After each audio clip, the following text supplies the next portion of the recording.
نستعين برحمتك يا أرحم الراحمين.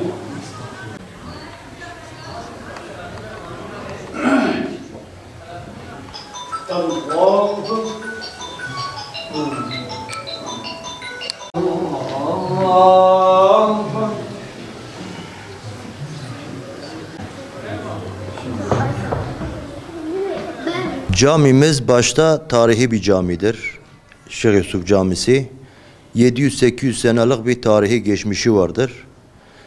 11.000 bir elektrik paramız gelmiş diye Düneyinden gelip kesmişler. Ne ezan okunuyor, o ne karanlıkta çocuklar mesela 20-30 tane bizim öğrencimiz var. Kur'an dersi alıyorlar.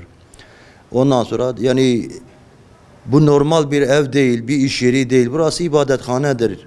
Gelip kestiler. Şimdi yarın da cumadır, yarın hutbedir. İnsanlar hutbeye gelecek. Ne bir cihaz var, ne bir ısıtıcı, ne bir soğutucu, bir hoparlör, hiçbir şey yok. Yani bizim yetkililerden temennimiz buna bir çare bulsunlar Allah için. Yani siz de görüyorsunuz ki biz karanlıkta namaz kıldık. Ne bir ezan, hocamız ezanı dışarıda okudu. Yani buna bir çare üretilmesini istiyoruz. Bir cemaat olarak şunu seslenmek istiyorum büyüklerimize öncelikle. 2 gündür bu caminin elektriği kesilmiş.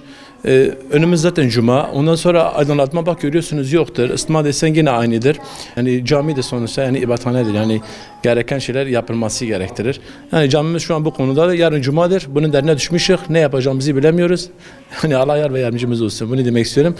Cemaate de gelince yani bu cemaate toplanacak bir para da değil yani aynı zamanda. Kimisi verir kimisi vermez onu bilemem zaten. Abi bu cami ibadethanedir.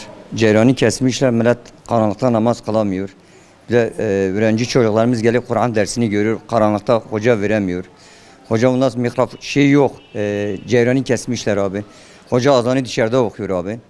Bir ibadethane yakışmaz abi. Şimdi bak kağıt da vurmuşlar normal. 11 milyar borcu var diye ceyran kesmişler. Gelmişler mor vurmuşlar.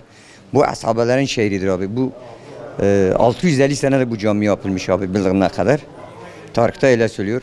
Hani büyük yetkililere sesleniyorum. Sayın Cumhurbaşkanı buna bir çözüm, bir çare bulsun. Lütfen bu yetkililerden istiyoruz ki bu cami ceyrani bıraksınlar. Millet kendi kendine rahat namazını kılsın. Aynısı abdesthane de böyledir.